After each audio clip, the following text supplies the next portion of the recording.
You know what? You know that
What up? I was Park City for your birthday.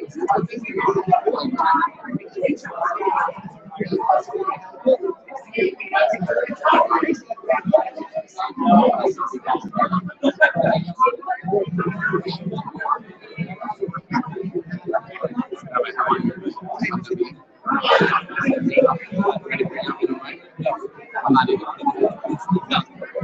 You know when I get ready for it? After the right, now I'm ready for it. Right. Why get ready to come out?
Right. I can say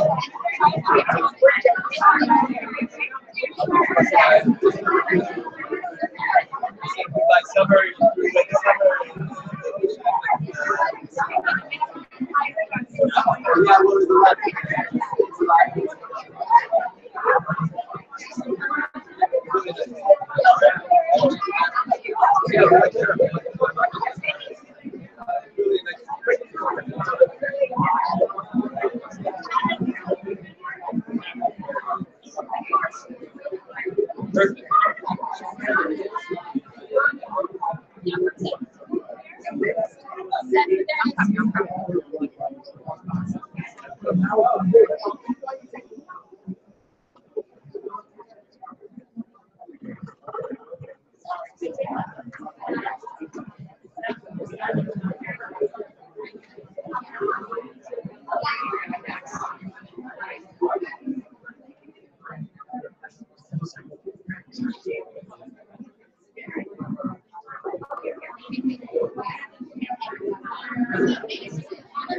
Good evening, everyone.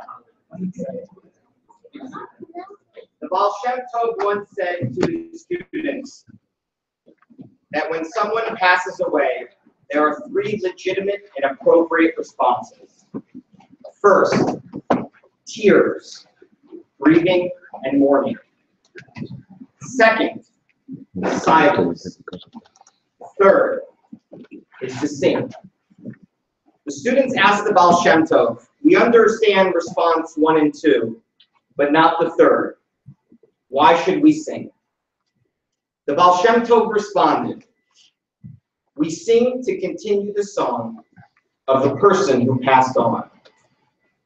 Their song was interrupted by their passing, but we sing so that their melody doesn't end. The Baal Shem Tov meant that human life is a melody. David HaMelech said, Ashir ala Hashem b'chayai. The Baal Shem Tov explains that the statement didn't only mean that I will sing to Hashem during my lifetime, but b'chayai, with my life.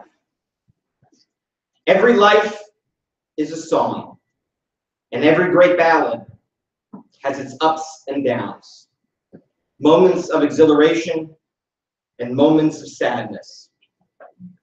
But when that life comes to a physical end, why should we stop singing their song, Ben's song? We must continue to sing Ben's song.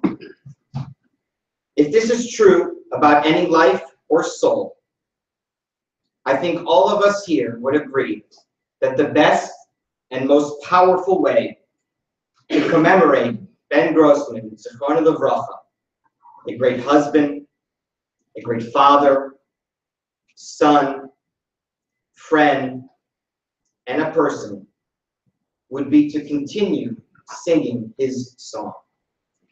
Rivka, Ariel, Avinoam, and the entire Grossman and Stern family invite you to this evening to continue singing Ben's song.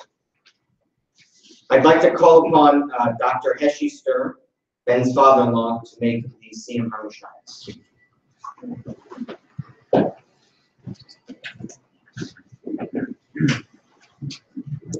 Sorry if there's only standing, I apologize. Welcome, thank you for everybody coming. I guess the theme is going to be music, as everybody knew Ben. I'm Rivka's father, and I was given the privilege of performing the Siyum in memory of Ben Olashav. Before the Siyum, I want to share a few thoughts. Ben, as you all knew, loved music, especially Jewish music. And Rav Nachman of Grossman says, Kol Kulam Jesher Tzar Meod. The whole world, taught Rav Nachman, is a very narrow bridge, and the essence of life is not to be afraid. The world is a bridge on which we pass from one thing to another. Each new place, each new change creates fears. Rav Nachman compared it not to a field on which we may rest, but to a bridge, the symbol of passage, of journeying. And the secret is not to find a safe place to protect ourselves, but to navigate the narrow crossings and remain unafraid. We all witnessed Ben's journey and how he inspired all of us by his emunah. Let me quote from a letter he wrote to a friend who shared it with us at the time of the Levaya. It was written in 2012 after his first surgery. Quote, I only ask that you daven for me and let this impact your life in a positive way and push you to do a little extra good deed. I firmly believe that's what God wants to accomplish here. And if he does, I will be able to set free from this. I need to be able to go back to God and tell him that people have changed because of this, and therefore he needs to cure me.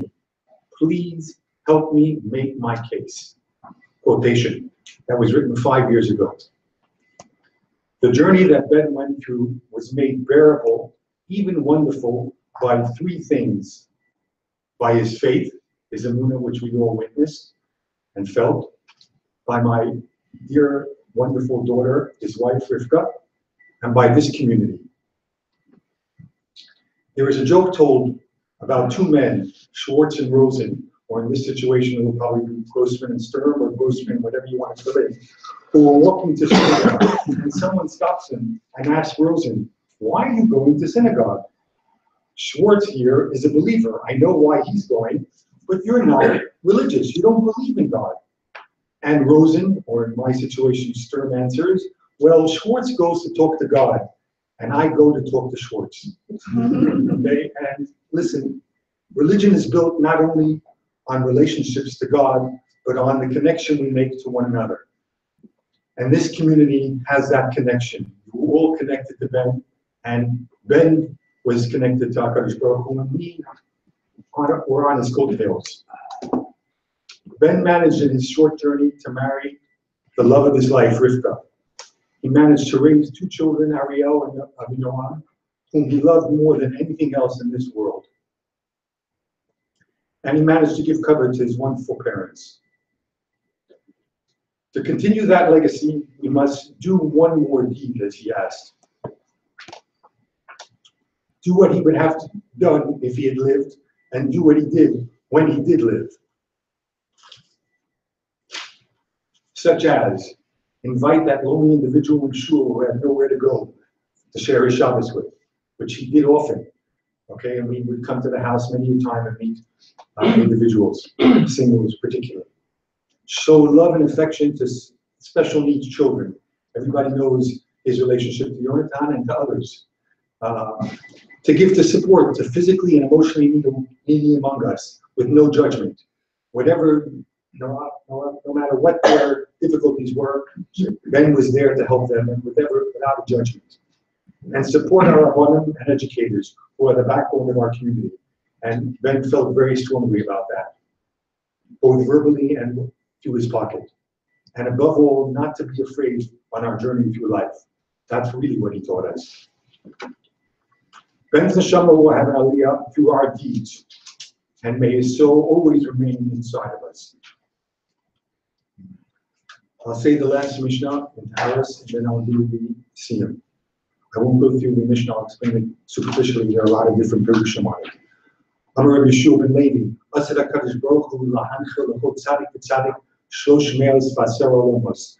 Rabbi Yeshua ben Levi says that HaKadosh Baruch Hu will give over or allow tzaddikim to inherit 310 worlds, or shenema lahanchel ohavai yesh, to give over to those people I love. Yesh in the gematria is 310. V'otroseyim amale, and their storehouses I will fill. Amar Rav Shimon ben Chalafta, lo matza HaKadosh Baruch Hu kli maksik bracha l'Yisrael ela hashalom. HaKadosh Baruch Hu didn't find any appropriate vessel in order to give bracha to the Bnei Yisrael, only through peace and shalom. Shenema Hashem oz lamo yitain, Hashem yivarech es amo b'shalom. Hagan Eloch say the Taharos v'Hagan Elan. Datan Elan say the Taharos v'Datan Elan. Lo nisna shay minan say the Taharos v'lo nisna sam minan. Lo ba'al mahadein v'lo ba'al mahadasei. Hare v'rad nor le'inu v'divrei soresecha v'finu v'fiyas amcho b'etz Yisrael. Miach v'lanu anachnu v'tzertza'enu v'tzertzei amcho b'etz Yisrael. Kulonu yodu shemecha v'lonu v'teresecha l'shma. V'ravai v'chachmenim v'tzersecha. Ki lo'lam gili. Libi zamin v'chukecha l'man lo evosh. Lo'olam lo yeshkach v'kudecha v'ibon ch'yisani. Baruch atah Adonai lamdenu chukecha. Amen, amen, amen. Sela ve'ed. Moedem anachnu l'fanecha Adonai Eloheinu v'Eloheinu. Shevsamta chalkeinu l'yoshvei beis hamedrash v'lo l'yoshvei kronos. She'anu mashkinim v'heim mashkinim. Anu mashkinim l'divrei tzorah v'heim mashkinim l'dvarim b'teilim. Anu amelim v'heim amelim. Anu amelim v'mekabim yisachar v'heim amelim v'einem mekabim yisachar. Anu ratzim v'heim ratzim. Anu ratzim l'chayol l'mabah v'heim ratzim l'ver shachas shenema v'atolem tordidim l'ver shachas anshe damim l'mirma v'yachsu yameim v'ani eftach bach yiratzom v'necha Adonai Elohai kishem shezatani v'sayim seder taharos kach ta'azreinu v'hatchil l'sedor l'sfer ma'cherim l'sayimam l'umor d'lamed l'ishma v'latzor so l'kayim is kultivate sam l'torah v'ahava u'zechus ko atanoim v'samidei chachamim haniskarim v'seder taharos tamod li l'zari shelo zamush hatorah mipiyim v'hi zari v'zera zari adolam yikun li v'shalachcha anchel osach v'shafcha tishmar olecha v'hakitzoysa hi v'sifecha kibi yirba yamecha yasifa lecha shnos chayim orach yamim v'yamino v'smolo oshe v'chavod v'noi oiz lama yitain adonai yivarech es amo b'shalom.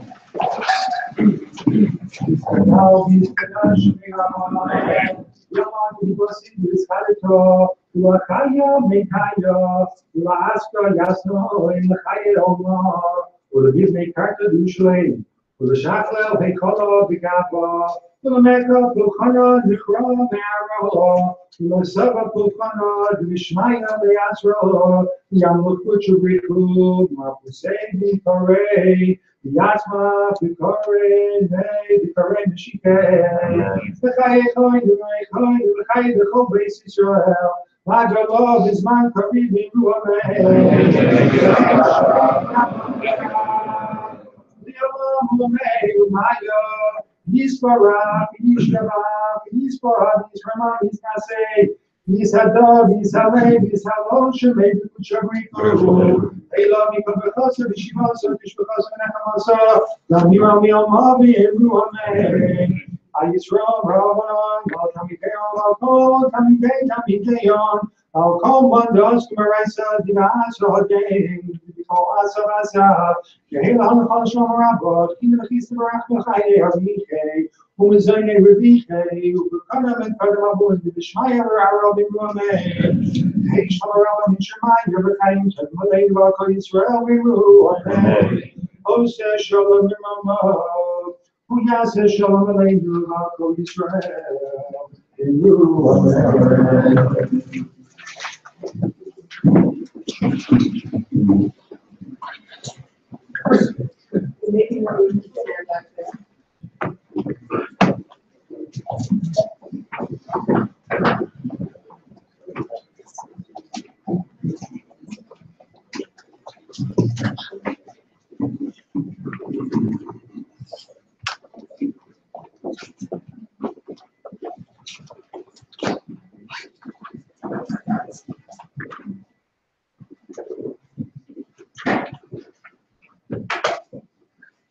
I'd like to call upon Ariel to share a few words.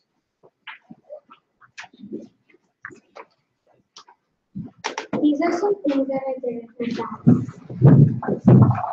I love swimming with my dad. He always splashed us when he jumped in. He was always happy to have people join us. My dad always loved coaching me in sports. He coached me in basketball, chevy, elves, and that was something I looked forward to every week. He loved watching me play. Even when he couldn't do much, he tried his hardest to come. It meant a lot to me that he made the effort to come even when it wasn't the best day for him, and he enjoyed every minute when he was there. My dad loved going to sports games. I loved going to basketball games.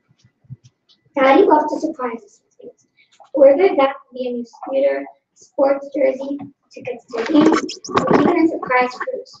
When he said he was taking us to see one of his properties, I felt suspicious. When I got my iPod, I loved communicating with my dad by text. When he was home or not, he loved to text back emojis. I hear from a lot of people what a great businessman my dad was. I know every time he made a lemonade stand, he would say, "You guys are going to grow up to be great business people." Every single week, my dad would take my brother and I to shop, and he said it was the best time of the week. When we were walking in either direction, I feel like it was bonding time. We would say what we did over the week, and then he would test me on my math skills. He was really good at math, unlike me. I loved having Shabbos meals at home with my parents. Every Friday night, I would share a Torah from a special book from my aunt. The whole family would look forward to it every week. Or I would share things that I learned from the teachers over the week, and everyone would learn from it. My father used to love getting up with us in the morning when we were kids. We used to hang out and eat breakfast together. When I said goodbye every day, I would leave to school happy. My dad was the best father I could have ever wished for. I miss him every day.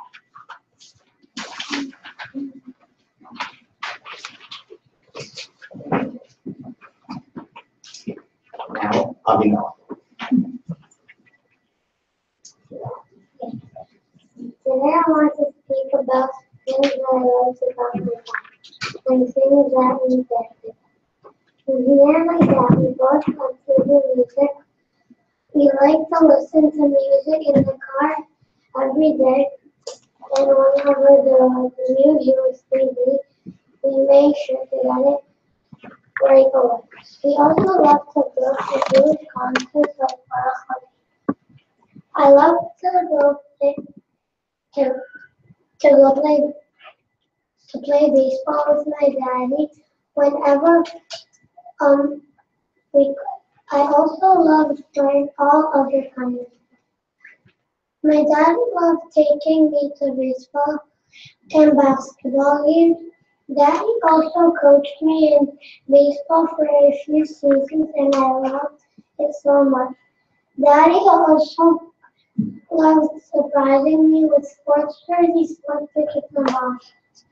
I loved going to school with my daddy from only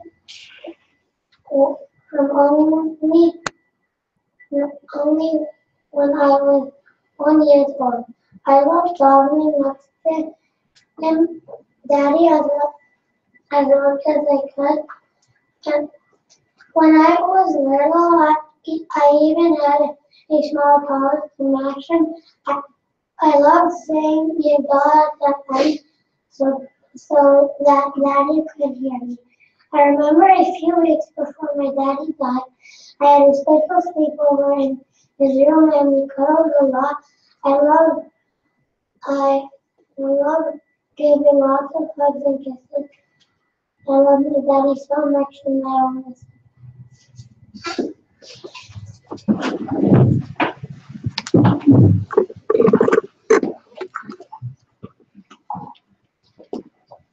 We're going to begin the Kuntz's portion of the evening. So there's Bell and Noe. We're just going to grab 2 seats. Feel free to take food while we start to sing. And please, everyone, join along.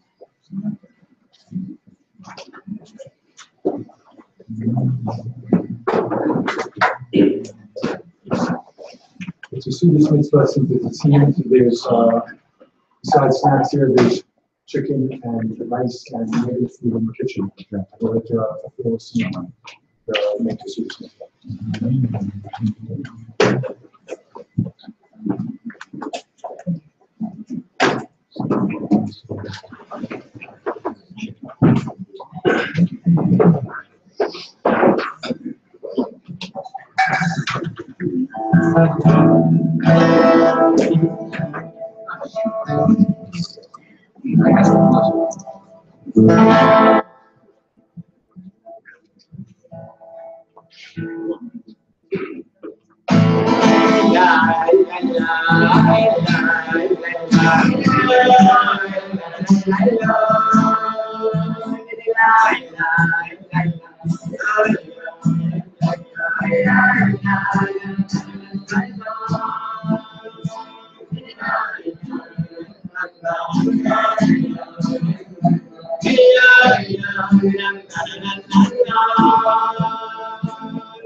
Rivka and the entire Grossman family would like to give a tremendous hakaras hatov to Shai and Mira Stern for everything that they have done throughout all these years.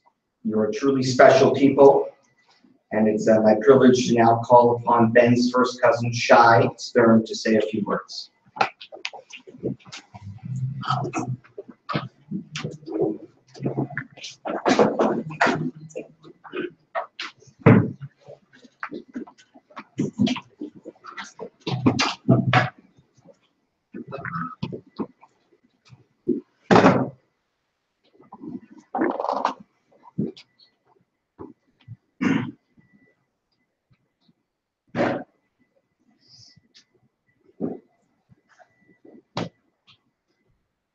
This week's Parsha is Parshas Kisavo. And in the Parsha, you have the mitzvah of Bikurim, where one is obligated to go ahead and to bring their first fruits to the Beis Hamikdash.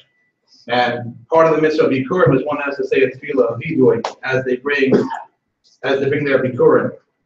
And the words amongst this vidui is we say Hasisi Asher Tzivisi, is that we stand in front of Hashem and we say, Hashem, we fulfilled all that you've commanded us to go ahead and to do.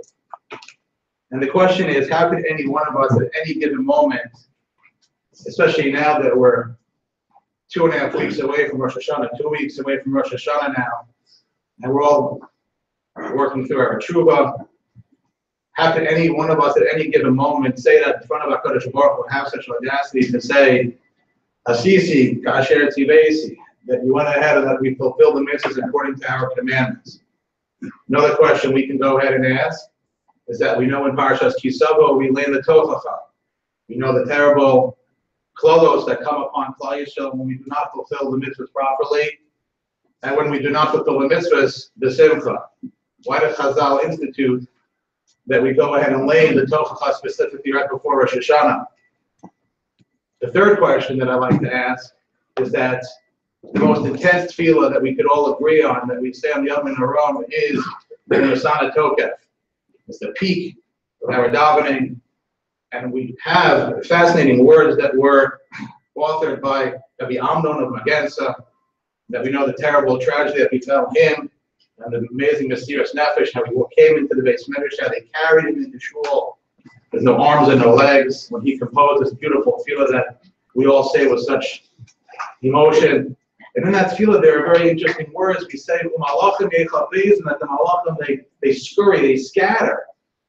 And all the tzaddikim ask the question, where are the malachim going? Where are they running from? We know that everyone, all creation, is judged on the Yom Hadin. Where are the malachim going?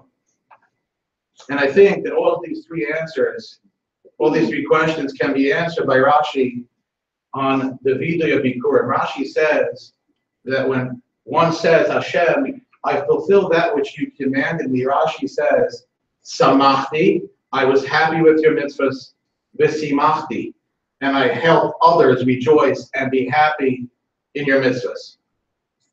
You know, Betsy, as we know, was my little brother. And we grew up together. It wasn't a distant relationship. It wasn't a far cousin. You know, I lived in Teaneck, and Betsy lived in Borough Park. I lived in Cedarhurst, Betsy lived across the street in Cedarhurst. I moved, Betsy moved to Florida, moved to LA, Betsy came to LA with Rivka. But we lived our whole lives together. And I was the older brother, he was the younger brother. But there was so much that I learned from him. The simchas achaim, the pleasantness, his amazing calm demeanor, his courage. You know, as children, you know, we had a great time together. You know, our grandparents grew up on Moshav after the Holocaust, so we traveled there together. We collected eggs from the chicken coops together.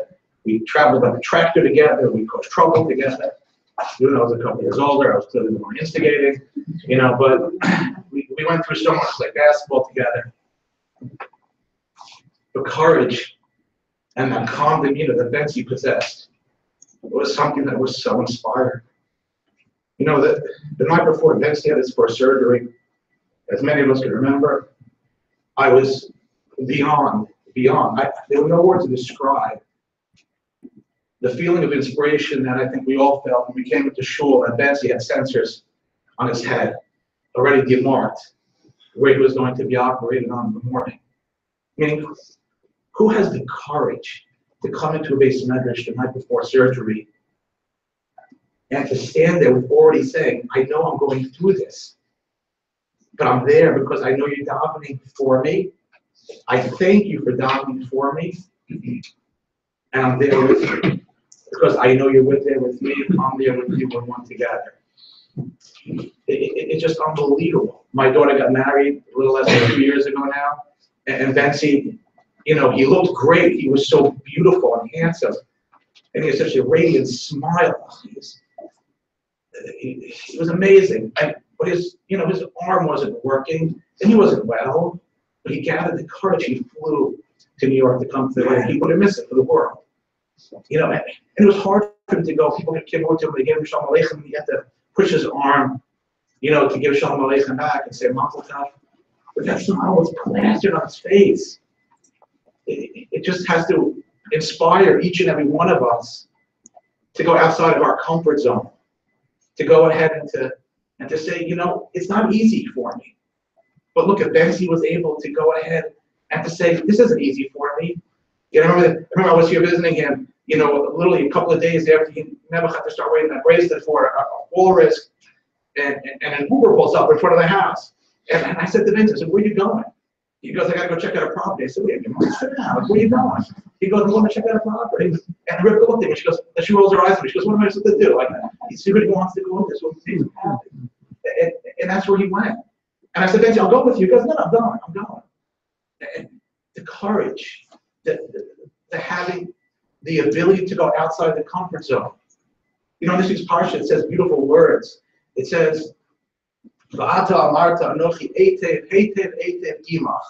Now, HaKadosh Baruch Hu, we said HaKadosh Baruch Hu, you know, please HaKadosh Baruch Hu, it says, you know, if we admit HaKadosh Baruch Hu that He's done well by us, then HaKadosh Baruch Hu will automatically bestow upon us so many more brachos, because one is inspired to give to one who is grateful and one is thankful.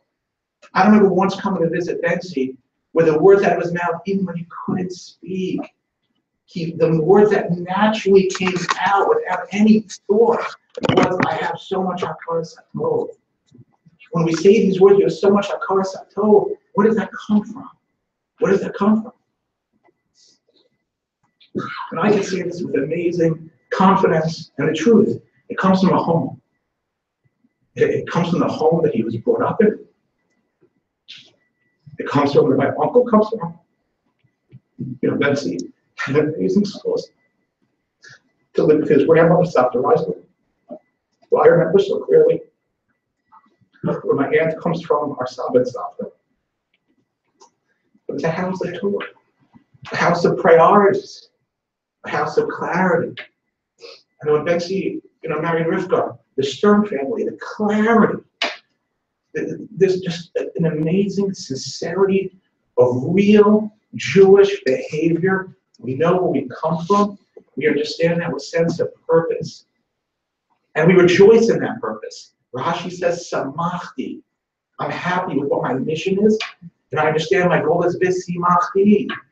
And my goal is now to help others rejoice in such amazing, amazing life that we have. Is there a more beautiful life than to be Torah observant Jews in the world? Is there a more beautiful life to be able to stand in front of HaKadosh Baruch Hu? You know, Chazal teach over that when a person does a mitzvah and he creates a malach, and if you create the mitzvah properly, the malach will create the guf. And when you do the mitzvah properly with kavanah, you create a guf with an neshama. What happens is on Rosh Hashanah, you know, in malachim, the Satan, he doesn't like us. He does not want good for us. So he comes in the Sana Tokef, and we're all sitting there in shoulder towels over their heads. The ladies are there, always with their pashminas, because they're always cold, and then make it too cold in the shul. And they're there, and everyone, the most intense moments in the shul, and Malachim come.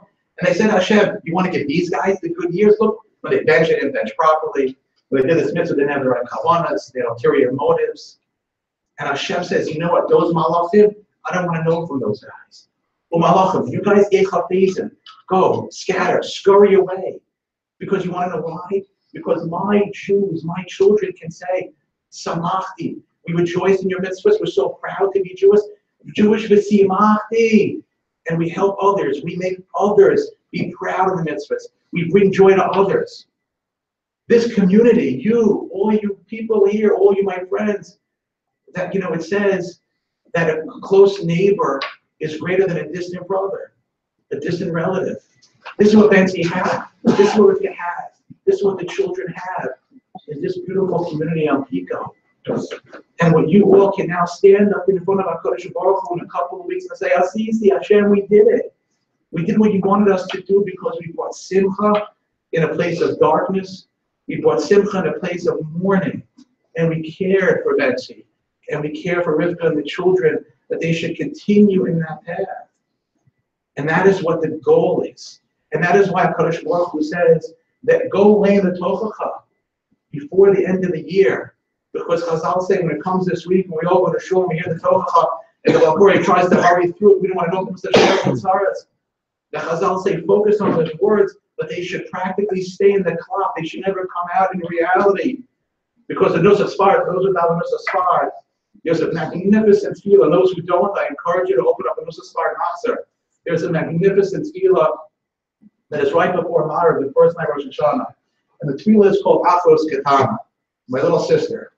And the stanzas of the tefillah finished every single stanza. They finished Tichla Shana V'Killo said, this year should be end with all its curses. And we daven to Hashem, Tafel Shana, Griffith said that the year should go ahead and should begin with all its brachas. And with that, I'll just say, the Bensi can be in Shemayim now. And he can stand in front of Hashem. He can stand in front of all the Malachim. And he can say, with amazing confidence, and we could all give amazing aidus, we could all testify, that Bensi was a definition of a Sisi, that he fulfilled mitzvahs. He fulfilled his life as a yid. Kasher tzivesi, that in the way that Hashem commanded him to do it, because he rejoiced, samachti, and because v'simachti. He brought amazing simcha to each and every one. The next pasuk says, which is the bracha, that we hope that Bensi, all our previous generations, and the malachim, Hashem, we say, Hashkifum in one kachazah. Kodesh Baruch Hu, please gaze, glance upon us in one kachazah, Shamayim, Uvarech, and please bench us all. Each and every one of us is a ksiva chazim of Torah. And give good and share the whole show as Mepesa. Amen.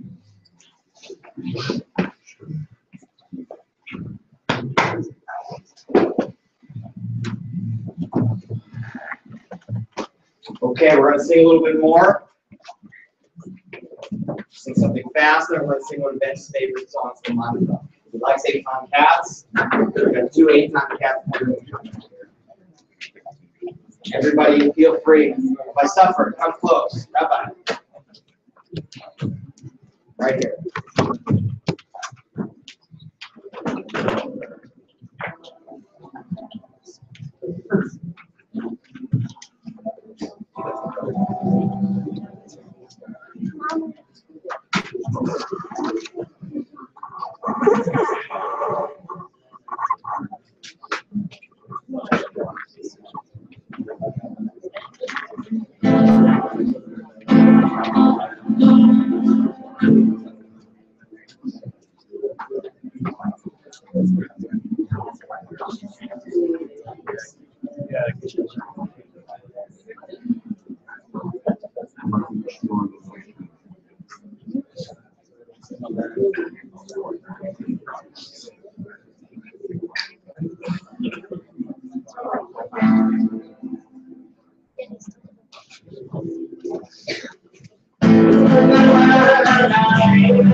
We are now going to show a slideshow. So whoever is in charge of putting on the slideshow, please come forward.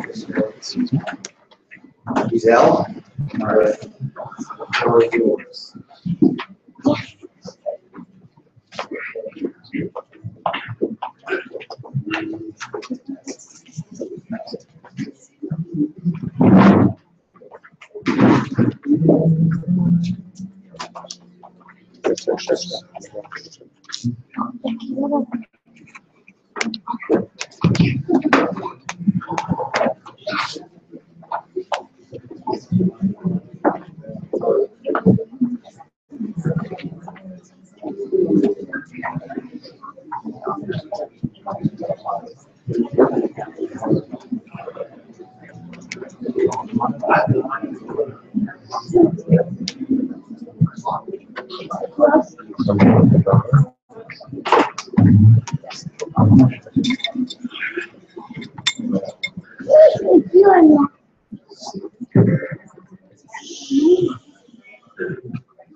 We're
going to sing a little bit more.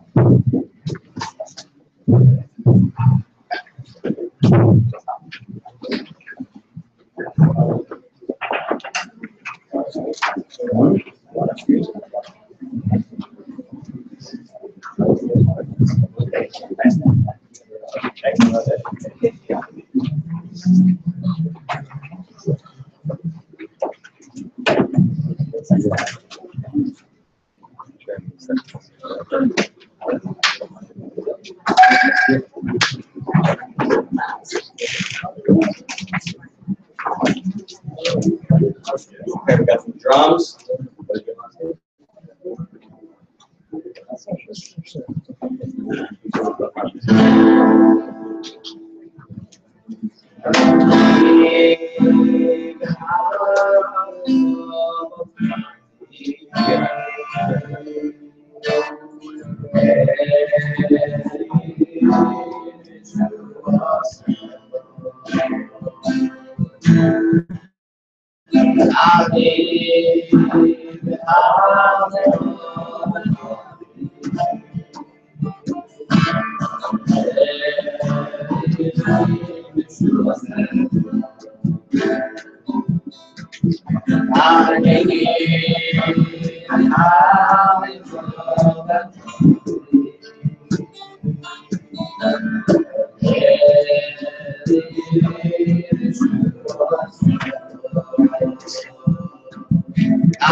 I'm going to call upon Evan and Ziska, as a close friend of Ben and of the family, to now say a few words.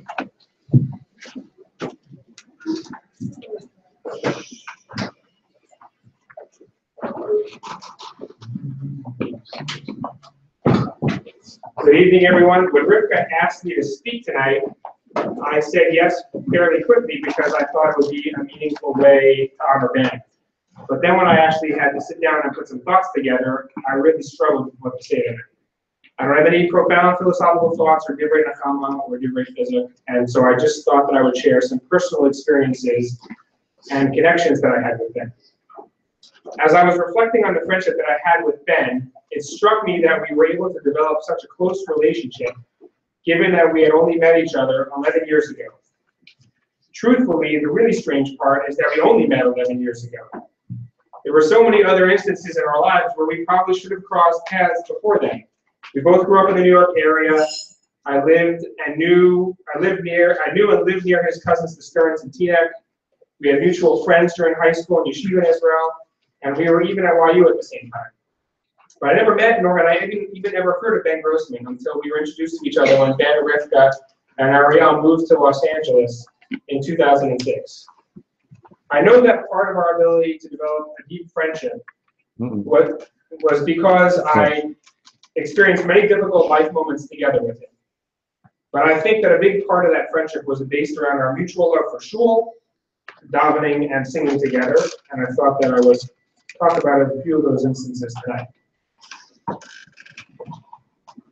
Ben was a stalwart at the Yik 9:30 minyan on Shabbos morning. He was a Gavai's delight. He was always in his seat at the front of the base medrash before brachos even began on Shabbos morning. I asked him why he was so punctual, especially when the rest of the kehillah usually arrived a few minutes late, and for many, not until a long time after the davening began. Ben told me it was a lesson he learned from his father. To always be on time to shul, and it was something he told me that he in turn wanted to teach his kids too. Ben was always willing to daven for the young. As all of you know, he had a beautiful voice, and even when he was going through radiation and chemo and was feeling far from 100%, he always agreed to daven when I asked him. There were times when I felt bad asking him because I knew that he wasn't feeling very well, but I was also intimately aware of his high standards for Baalei Tefillah and the disappointed look that he gave me every time a subpar shliach tzibur went up to the end. So I knew that despite how ill he may have felt, He would rather have davened for the Yom himself than to listen to an uninspiring tefillah. It was that passion for davening and the ability to connect with God that was on its highest display during the Yom Noraim. When Ben got up to daven Musaf on Rosh Hashanah, he was really something special to listen to. He had a strong voice, he had sincere kavanah, and a great selection of tunes. He was able to connect to the Kehillah, and everyone really enjoyed his davening. What was amazing to me was that Ben had never davened for the Yom on the Yom Noraim before he was diagnosed with his brain tumor. Yes, I know that he sang to assist his father when he was growing up, but he never went solo until after he was sick. And all the Baalei Tefillah in this room can appreciate what a difficult undertaking that is, health concerns aside. It's an understatement that we all have plenty to pray for every single day.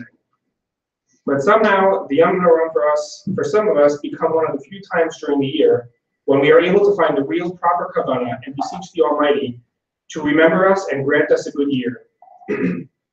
During this time of the year, we particularly daven for good health for us and our families. As the years go by and we grow our own families, we begin to appreciate how important the request is. We see our parents begin to age, we share in difficult times in the lives of our friends and in our community.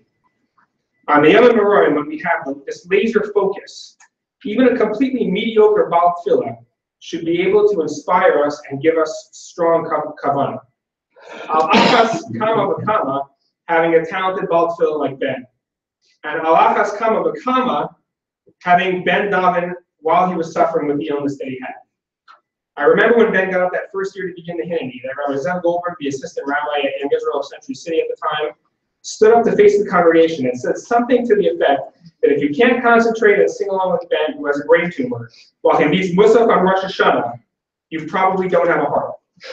Ben stood there, and as everyone here who knows him well knows that he hated being the center of attention. He looked very uncomfortable at all the 400 plus people in the room who were looking at him, but he just started davening, and he did an amazing job. Some of my most meaningful Yom Tov davenings came in the years after Ben's diagnosis, when he led us and we sang together with him. For the rest of my life, I will never forget joining him at Ben's menu on Rosh Hashanah last year to sing with the rest of the Chevra as he recited the Unisana. He labored more last year than he'd ever in the past, but he still inspired us all. It deeply pains me to understand that at that very moment, as Ben was leading us all, that Hashem was deciding this would be Ben's last year leading the davening. But I also feel immense gratitude to Ben for his ability to inspire all of us so that we should be blessed with the year of brother. Another mutual interest that I shared with Ben was for laning. He enjoyed laning Vayir and his bar mitzvah parsha every year. He also took it upon himself to lane Nitzavim, which was his brother Avinah's bar mitzvah parsha. And I would lane Vayela, which is read together with Nitzavim almost every year. I fondly recall that for a number of years I would stand up as Gabbai next to him and slip him the hand signals for the Tamai HaMikra when he reached the part of the parsha that he hadn't prepared as well. And then we would switch roles for Vayela. He would stand next to me and slip me the hand signals when I reached the part of the parsha that I didn't know as well. One of the years when Ben was not feeling well enough to do the laning, I learned in Southern and laned it together with Vayela. I did so as a placeholder so that Ben could slip back into the slot when he was feeling better. But now I will continue to lane both parsha every year, including next week.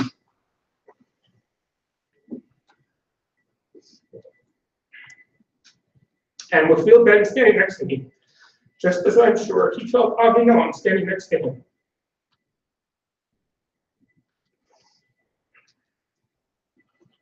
Finally, Ben and I shared a real passion for singing. Tishes, Shalom Zuckers, visiting musical guests, we sang together for hours. I can't remember a more inspirational tish than the one that Moshe Bachman hosted on Shabbos Hanukkah shortly after Ben shared his diagnosis with all of us. We sang with him dozens of times after that, before his surgeries, after his surgeries, with Baruch Levine, with Eitan Katz, with the El Geth, and with David, the caretaker, and played on their guitars. Anytime we sang with him, no matter how sick or tired he felt, he always had a smile on his face, and I knew that he was deeply enjoying himself.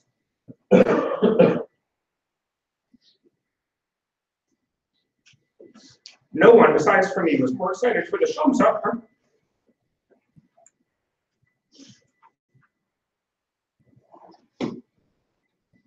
of my son Eli than Ben. He came all the way to my house and said to me, as we sang for hours. As I said at the beginning of my remarks, Ben and I developed a deep friendship, in part because I experienced many difficult life moments together with him. But we were able to connect on a much deeper level through our mutual love for shul, davening, and singing together. Ben, you have left a very big hole in all of our hearts, but we will always feel a small piece of you near us when we all gather to daven and sing together.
I'd like to call on Stephen Human, who's a close friend of Ben and of the family, to now say a few words.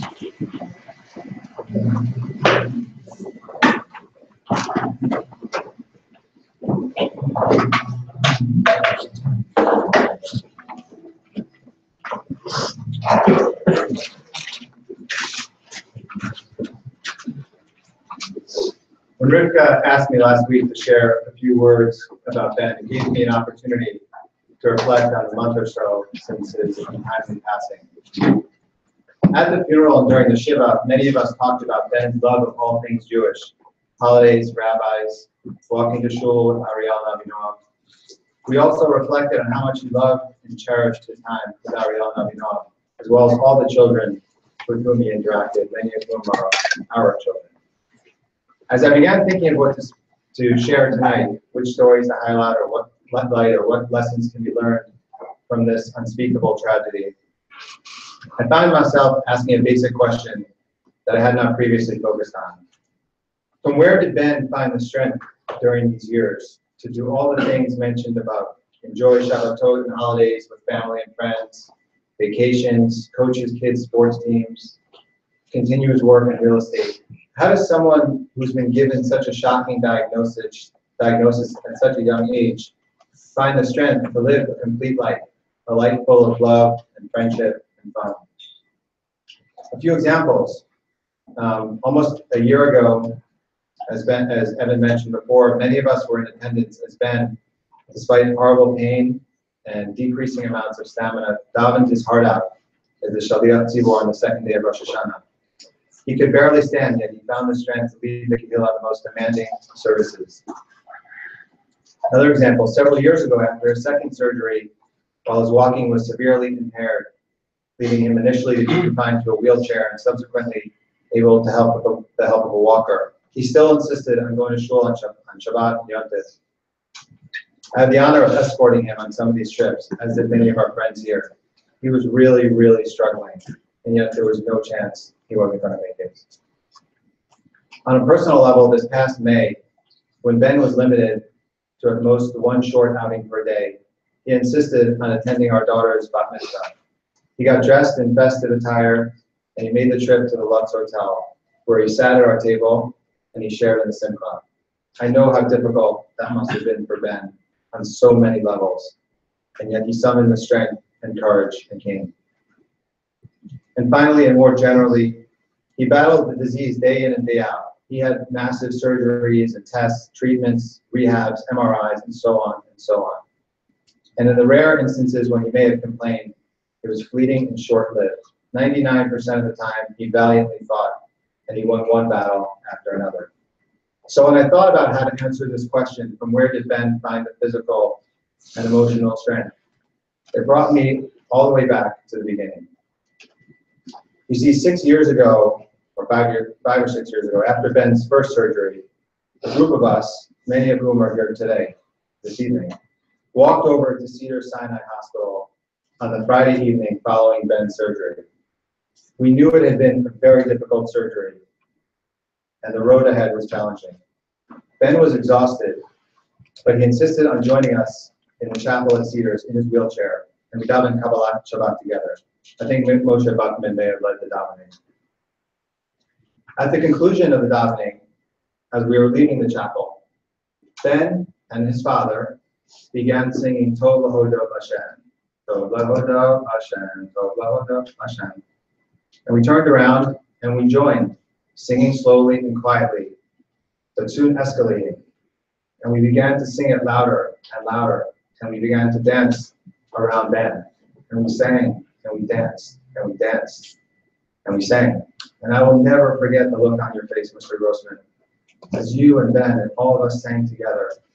And we thanked and we praised Hashem at the precise moment in which any other emotions but gratitude would have been on most of our minds. And so, Ariel and Avinoam, I think I found an answer, not the answer.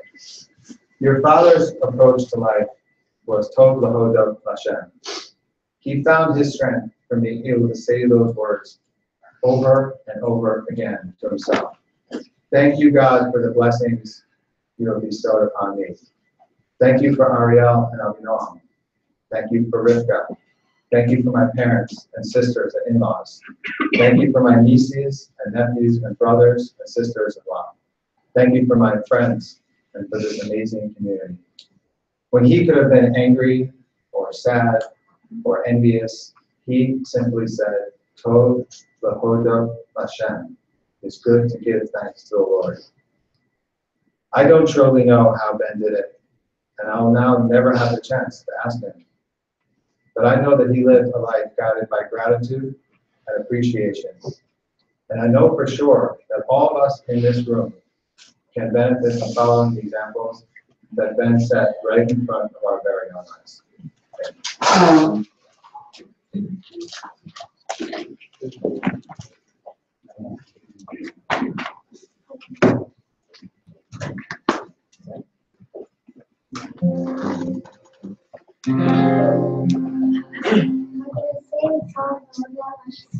Okay. Sing Tov lahodot Hashem.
Our final speaker this evening, I'd like to call on our guest, close friend of Ben and her family, to share a few thoughts.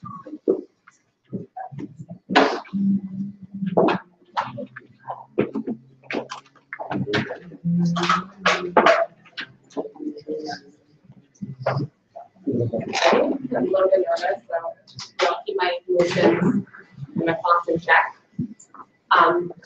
So all of you know that Rivka is one of my childhood closest friends, that we've been friends since we were babies. But what most of you don't know is that my friendship with Ben started 16 years ago, even before Rivka and Ben set eyes on each other for the very first time. I met Ben when we came to Toronto for a mutual friend's wedding. Ben and a bunch of the young guys in for the wedding came over to our house for a pre-Shabbos shritzel and huggah, a tradition my family had growing up and one that my mom is famous for. Throughout the next 16 years, when Ben would go on to marry my best friend, and then in turn become one of my best friends, he would always reflect back on that shritzel and huggah meeting, which he would tell my mom countless of times compared to no one. After our year in Israel, Rivka and I both moved to New York City and were roommates in Stern. I remember her coming home from one of her first dates with Ben. They had gone out for dinner, and Ben had parked his car illegally on the street. When they came out of the restaurant, his car was towed, and they spent the rest of the night together bailing out his car from the town. It was nearly only a few months later before they were engaged.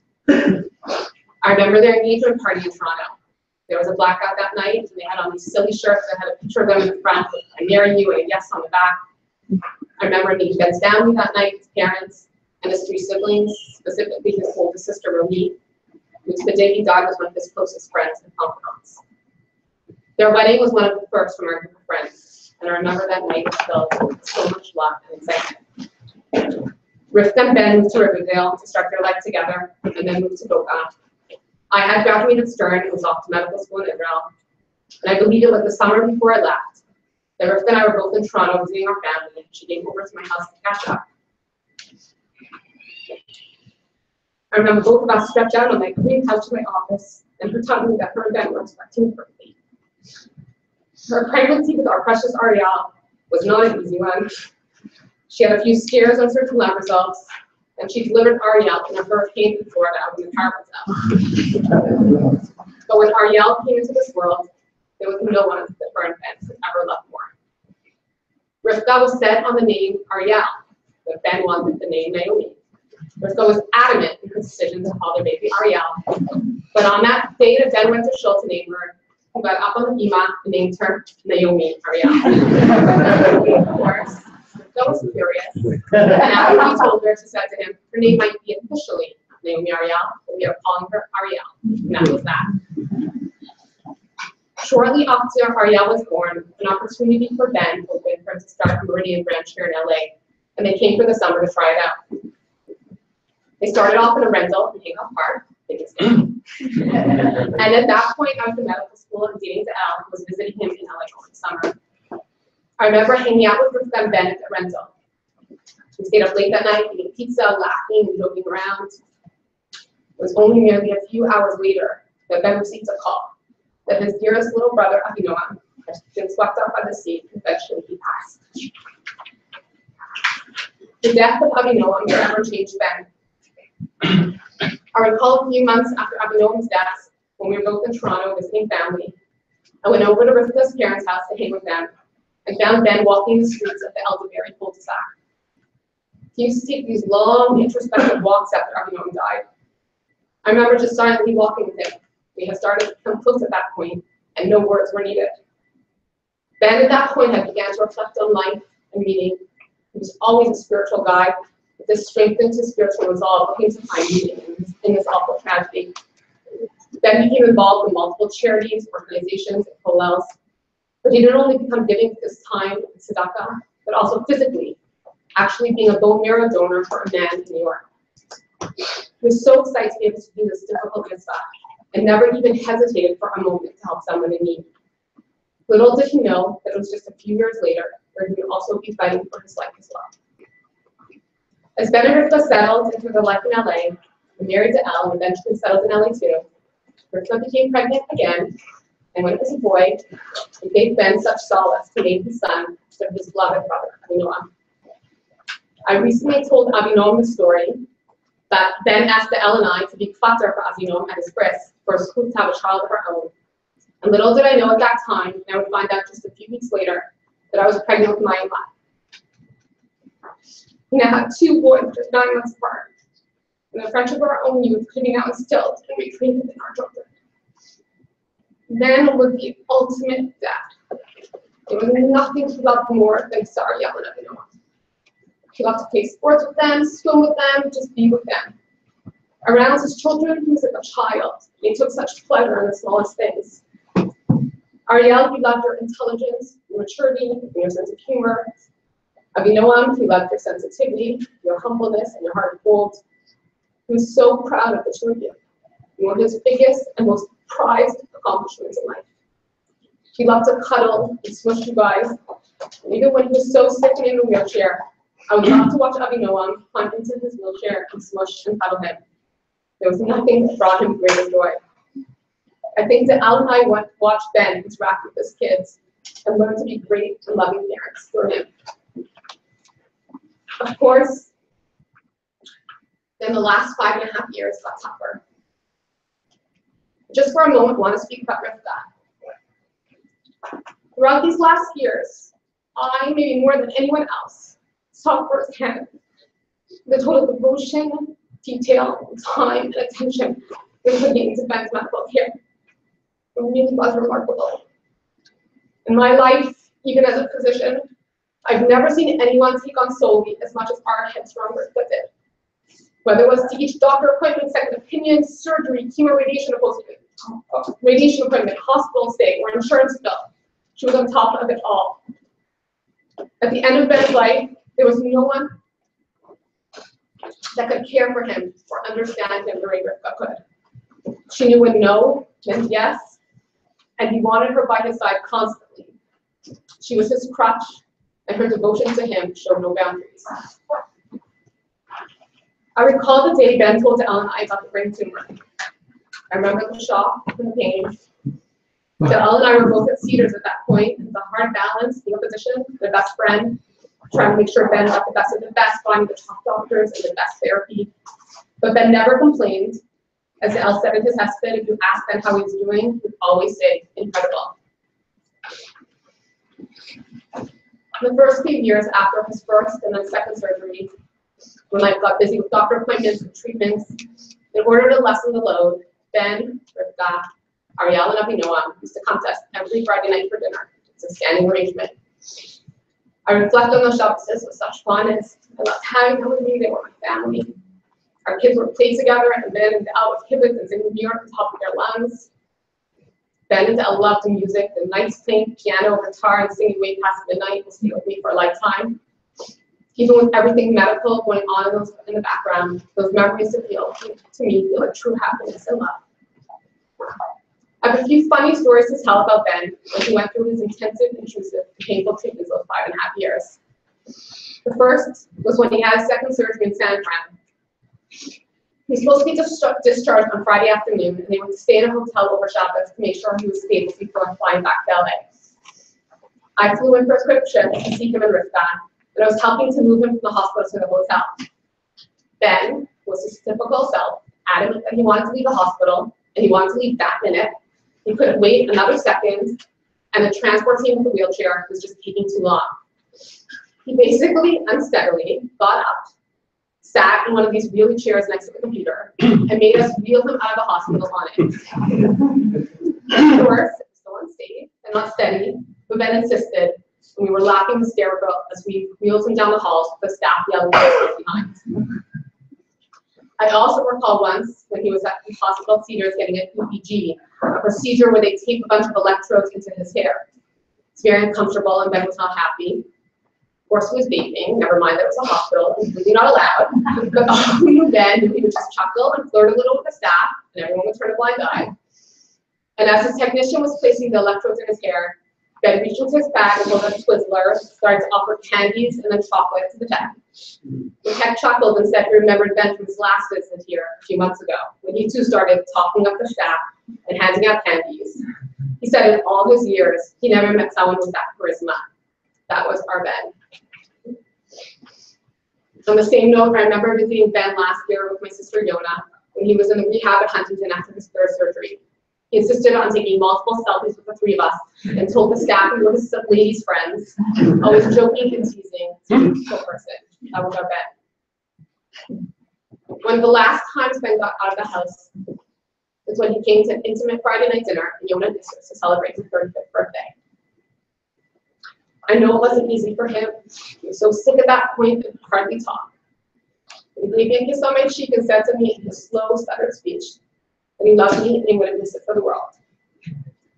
Ben had this remarkable ability to make anyone and everyone feel so important. We all feel that our friendship with him was so unique and so special. I know I've gone on for a long time. I just have so many memories and things don't seem to stop. Ben married my best friend, and then he became my best friend. And not a day goes by that I've not thought of him, not a minute that I've not missed him. He will be cherished in my heart and all of our hearts for a lifetime.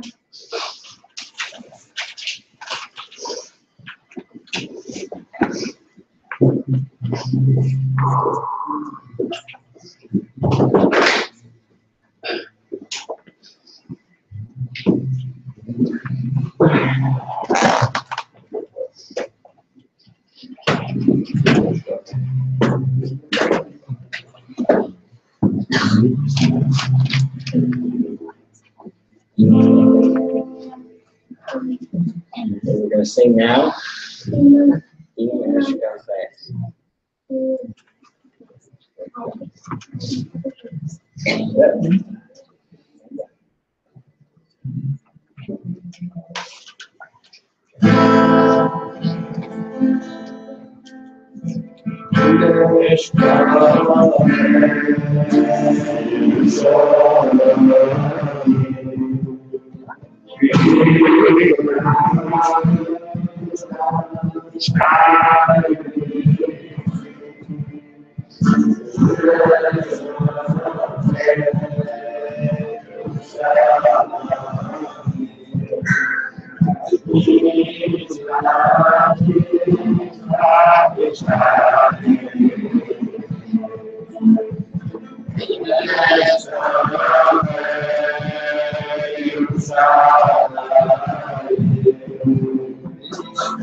We're going to end one last song. We're going to sing the Zakeni. The Zakeni is going to be the last song. And following the Zakeni, we're going to daven Ma'ariv outside.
Translation to the song.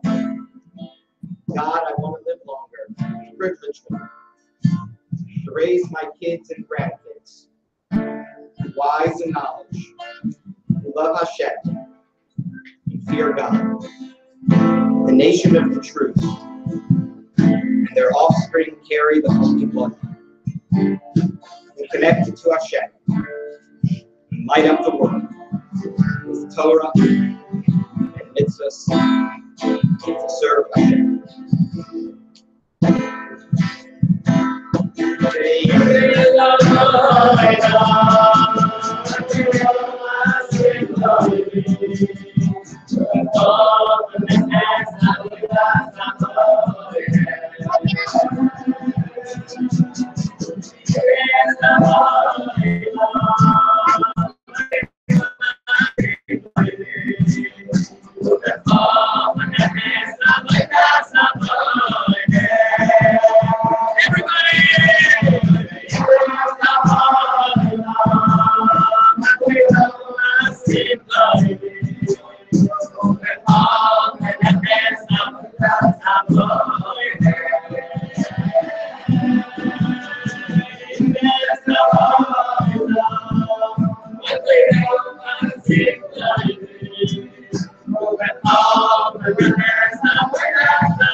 First of all, I want to thank my in-laws for making the trip out here. We all appreciate it, and then we so appreciate it as well. So thank you for being here and sharing with us. I want to thank my parents for everything. They're here once again, and it means the world to us. And they took care of my kids for a month, and now they're back again in our home, and it means a lot to us. Atara, Da'al, this whole Kumsit started with your help and with your direction, and I'm forever thankful and grateful. Ben Lyons, who literally ran with the Kumsit idea from start to finish, picked the songs, helped me figure the whole thing out, and just made this such a beautiful evening. Noe, who added such a musical element that was, and Justin, who stepped up to the plate with the bongos, which is awesome. Allison and Stephanie, friends of mine, put together the video. Donnie Wiesel, who helped orchestrate that. Natalie and Johnny, who were behind the scenes with everything.